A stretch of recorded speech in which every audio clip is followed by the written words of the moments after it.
Hi, I'm Margie. And I'm Bonnie.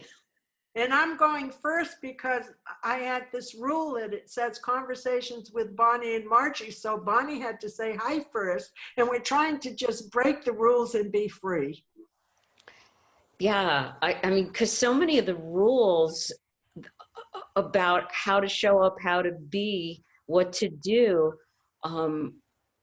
are from when we were little kids, from when we were in school, from the past. Okay, so we have lots of rules, Bonnie. How is it making you feel that we keep pushing no rules?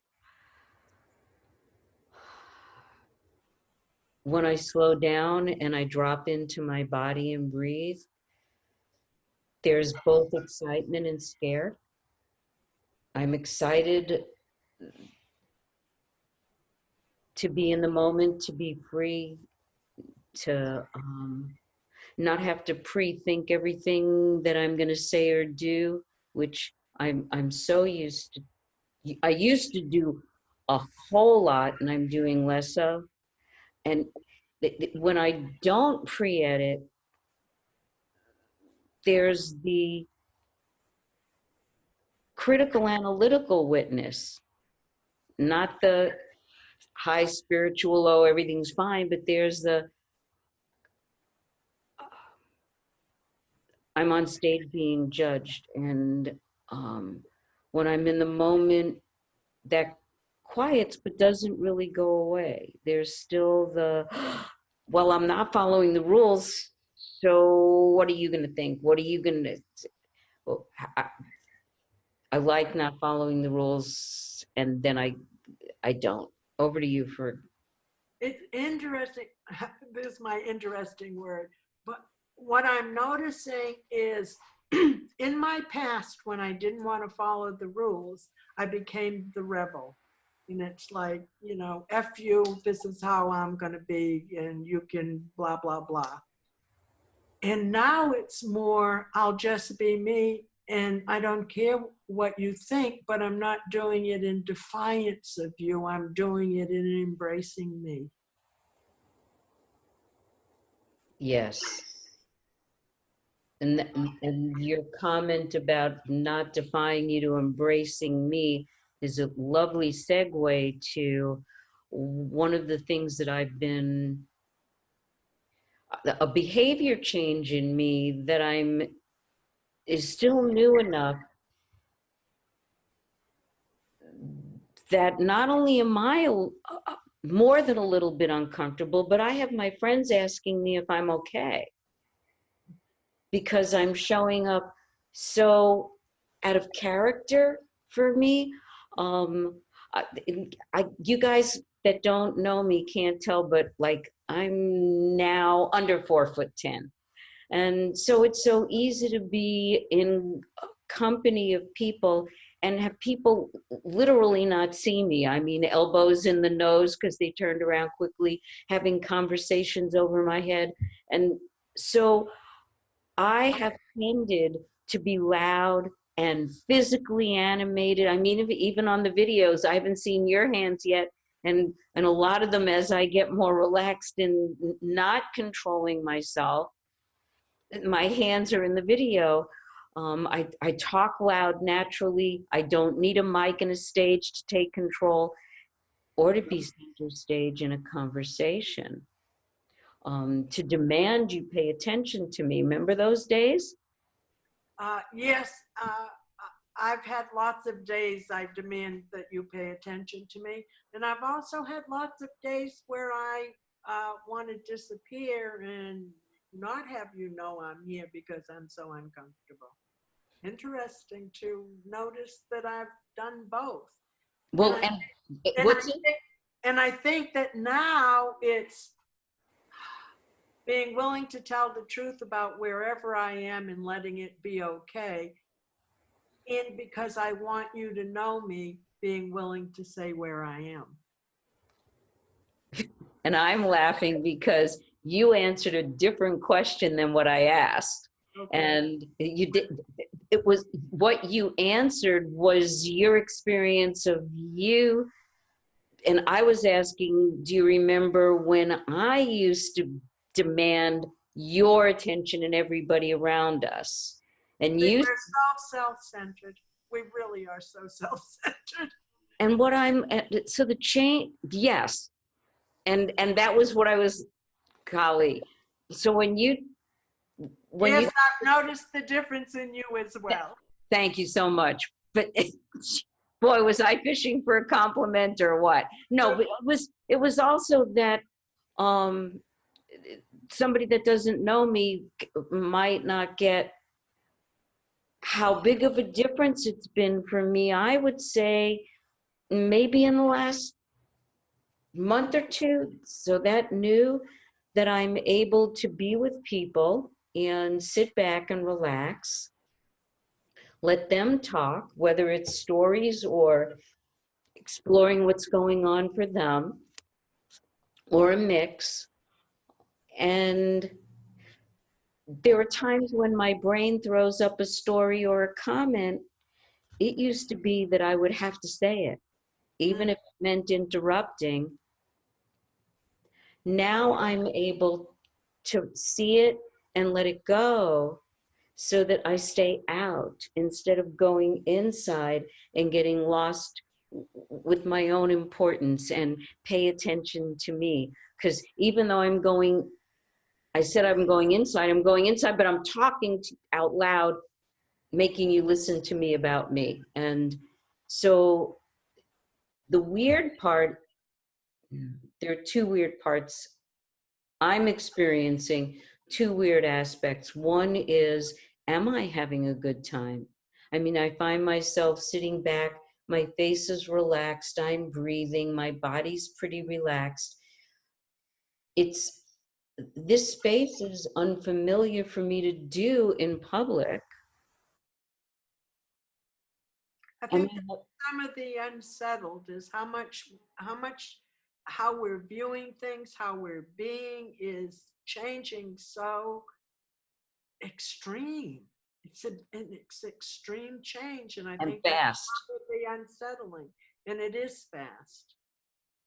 Although I've been doing this for 30 years, so maybe it's not so fast, but it seems to be hitting all at once. Boy, that's an interesting comment. Yeah, we've both been on this personal development, evolution, waking up, maturing, loving and taking care of ourselves. We've been on this spiritual path for decades. But we both agree that there's something about right now. The uncertainty is increasing, and we could say it's political, it's climate. There are so many external reasons. It could be, I've heard, as you get older, time seems to go faster, and God knows we're getting older. I don't know. What what I've been exploring and I've heard a lot of is that the universe is inside of us, and whatever else is going on inside of us is the projection that we have. Everything that we see externally is a projection of what's going on inside. So if I'm unsettled, doesn't it make sense that the world appears very unsettled? Yes. But we've also been saying it goes the other way around. I'm living in an unsettled world, so it vibrates. If there's only now, and I as a human being in a physical body that's fully functioning, I don't want to say normal, but my range of emotions is I have the potential for the full range of emotions. I can cry and I can laugh. I can be scared and I can be excited. Gosh, I lost where I was going with that.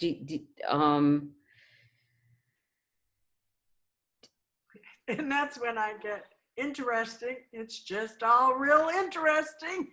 Well, it was about time. If all of this exists, if all it gets, I want to believe it's all now. Again, is it a paradigm? Is it a belief? I don't know. When I think about the past, I'm thinking about it now. When I imagine the future, I'm imagining the future now. In this moment, Yes, there really is only now. And I think what the philosophers or the spiritual folks or whoever is trying to get us to understand, yes, there is only now. And it's okay to be in the past and thinking about the past and the now and thinking about the future and the now. But if you want truly a lot of joy and beauty and love and openness in your life, you find that now, living now, not thinking about the past, not thinking about the future, but enjoying, taking in what's going on around you, being with what you're feeling, being with whoever you're with, breathing in nature. And that's what they talk about, I think, about being in the now. And I find when I'm doing that, I am pretty joyful, and I do see lots of beauty. yes. And And, go ahead. and if there's something upsetting, unsettling, not nice, I have huge compassion, which is a love opening also. Yes. The full range of opening to the full range, opening to my experience of the full range of emotions. It's when I'm in this good, what I consider a good space of being now, allowing it all. It's like when I see Donald Trump, who when I'm not in this space annoys the hell out of me, but when I'm in this space, I see a little boy that hasn't had his needs met, and I have so much compassion for him. Yes. When I'm not in this space, he annoys the daylights out of me. And the thing that I've started accepting as a possibility and sharing is he's swinging us to very far to extremes on some matters, issues, concerns of people like you and me that we hang out with. Well, what if I focus on he's swinging it so that the swing back, because it always does, we will have more momentum and make further progress on the other side of the swing. And it helps me be hopeful instead of fearful, because Margie, I'm so tired of living in fear. And I think that's a way of taking care of my mind. Because if I understand moving into this 5D reality, there is no fear there. Now, I can't quite wrap my mind around that because all I've experienced my entire life is fear. Even though I've had happy and joy, I've had moments when I'm not in fear, but I've had a lot of fear in my life, as I think every other human walking the earth has. Yeah. Except for maybe a few exalted spiritual beings, but everyone I know has had lots of fear in their life. And so I find it hard to comprehend there being a way of being where there is no fear. But man, I'm looking forward to it. And I'm hoping the people who claim they're there are telling the truth.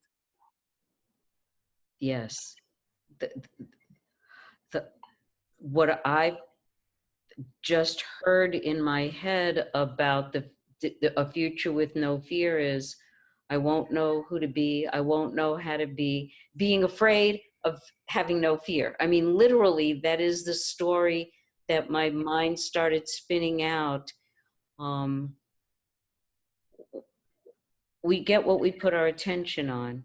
Why not put my attention on what I want, which is to be loving, to be able to sit back and give other people the attention that we all want. And even in the doing world, because we are doers as well as beers. I don't care what, we are doers as well, but have our doing be things of how do we solve these problems? Because if we were really all on the same page as far as let's just look for the solutions, what a wonderful world. I can imagine all kinds of solutions for things. So I think that's when we go into our creativity and working together. And The challenge is that we're all exactly where we are in our own journey. And there are people who are ahead of us and people who are behind us. They aren't conscious the way we want people to wait. Loving, I don't know what to call it because it sounds and is so judgmental. I like the idea of the tipping point, critical mass. Instead of saying, what's the point for me to practice being quiet and relaxed? What's the point for me to be vulnerable, for me to own in a moment with you when I'm upset with you, or I sense you're upset with me and I ask for clarity. The shift I'm getting right this minute is acknowledge that I'm part of critical mass. And instead of, go ahead, I see you bursting. no, I'm just agreeing with you. We are that part of critical mass, and that is the tipping point. And I heard somebody say we've already reached it. However, physically we're catching up with it. It's already happened. So relax, people.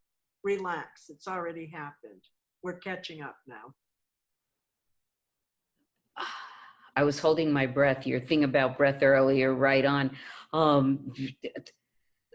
There's a shift, a reintegration happening right now with that moment where I realized I'm part of critical mass. I don't have to question what my purpose is, because you've heard me talk about, I don't know what I'm doing here. It's like I'm practicing and keeping, I'm part of making a difference just by practicing. I think we're part of making a difference just by being. Thanks, Margie. I love you. I think it's time to end this one. I agree. Thank you, everybody, for watching. If you want to join us, please reach out to us. The information's on the last slide of this video at the bottom of the screen as well. We'd love to have you join us. Bye now. Bye-bye. And thank you for watching.